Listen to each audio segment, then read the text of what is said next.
Fashion, fashion, fashion. Fashion, fashion, fashion. Look around, everywhere you turn is fashion. It's everywhere you go. Look around, you try everything you can embrace. The trendy fashion you know. When yours fails and you long to be something better than you are today. But the place where you can get away, it's called the runway. And here's what it's for, so come on, fashion. Let your body walk down the runway. Women's fashion changed in the 1920s and also in the 1930s because many factors affected that. They started wearing pants, they started wearing hats, and also they wanted to wear clothes that would fit their work. They wanted clothes for movement, and they wanted to just be like men so that they could show that they were as equal as them. The mood that was portrayed by the new women's fashion was very laid back, yet it was also very dynamic in that women started wearing dresses. The dresses of the hemline moved above their knee, which was a huge statement. They started wearing flowy dresses that didn't show their curves. Flappers were very important during the 1920s because they were women who wore dresses that were very revealing, and they were people that would go out to clubs and just dance and be free. In the 1920s, women's fashion was very flamboyant and outspoken. Women's fashion also changed in the 1930s because their clothes started becoming less flamboyant and less showy. Clothes started becoming tighter because there was not enough material for the production of the material needed for the clothes. The 1930s also had women wearing hats. Furs were very popular. A bobbed haircut was very popular too throughout the 20s and 30s because it showed just like a new style and a new way of living for women. All you need is your own sense of style, so use it, that's what it's for. That's what it's for. Go inside for your finest inspiration. Your dreams will open the door.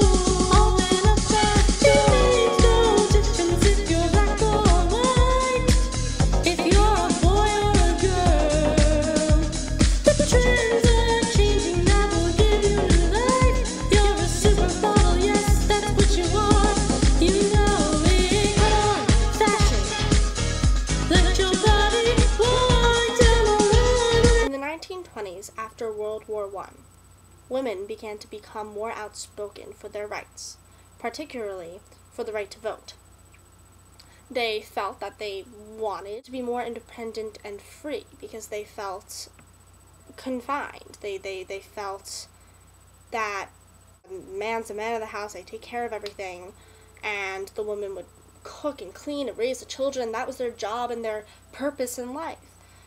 But during World War I, when lots of men were off to war, the country needed to be run, and the women stepped in for their jobs, and they got to see a different side of life. They got to see how it is actually running machines and making things, and even just being a part of a whole line of production. And once the men came back and had to take their jobs back, something clicked in women. They started smoking. Which was a huge thing back then, smoking, a woman smoking, that is out of this mind, out of this world, foreign to anything that anyone had ever seen. It was unspeakable. It was a way for women to show that they can stand up to a challenge. It is true that there may have been men who also supported women, but the majority of men in the country did not agree with this. When the Depression hit, things changed. Women do get the chance to vote. You didn't see much of a change of how the men were voting. That way, men started accepting women a little bit more. However, unfortunately, Even today, there isn't exactly an equal balance between men and women. Come on, fashion. Let your dress go with you. No, you can wear it. Beauty's where you find it, not just where the men define it. Style is in the fabric, that's where I feel so beautiful. Magical, we feel so tall, so give it for the ride. Come on, fashion. Let your body walk down the line. Men's fashion in the 1920s differed from how it was in the past, mainly because men started experimenting with accessories such as more brightly colored and patterned ties, bow ties, pocket handkerchiefs, and boutonnieres. So for a more casual look, men most popularly wore knickers paired with tweed jackets and high socks. And for the high socks, argyle was a very popular pattern. As for hats, the fedora and the straw boater hat was very popular, as well as top hats for more formal occasions. And then for shoes, lace-up two-tone shoes such as Oxfords were very popular, and hair was neatly parted, slicked back with a lot of hair gel. And then in the 1930s, everything became a little bit more conservative and muted, tighter fitting jacket styles and pants to save fabric. The London drape was a very popular suit style that originated from British royalty, and that was just a looser fitted top of the suit in the shoulder and arm area. And then unkept beards were not very popular in the 1930s, but a nice short mustache was very popular. Freda Kahlo and Chanel, Larvin and Patel, Collingmore, Mary Pickford, on the cover of a magazine.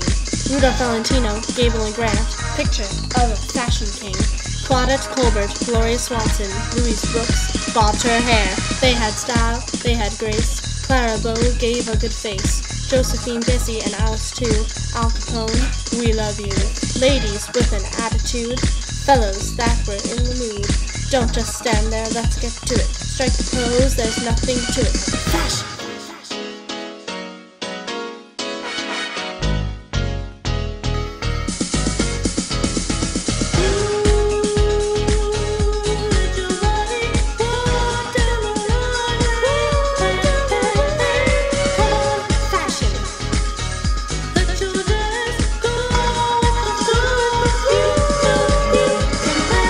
After World War I, when men started coming back from the war, women were working their jobs and men decided to take over those jobs, which women found unfair, and they fought for their jobs, but they weren't able to keep them since they weren't originally theirs. They felt like since they had worked the men's jobs while the men were at war, then it was their right to keep those jobs, which they were correct about in a sense. And men were affected by it in other ways. Men started to show their priorities and how intelligent they were through their dress, obviously. They started wearing more fancier suits with boutonnieres and vests and lots of stripes and polka dots and different colors, which at that time was considered as a symbol of wealth. So when women wore flappers and furs and short skirts and high heels, men wore fancy suits. It was a symbol of wealth and position in society, and it was largely affected after war had ended. It was the time to live out your life, since most people had considered the war as a comical statement of living their life on and on forever.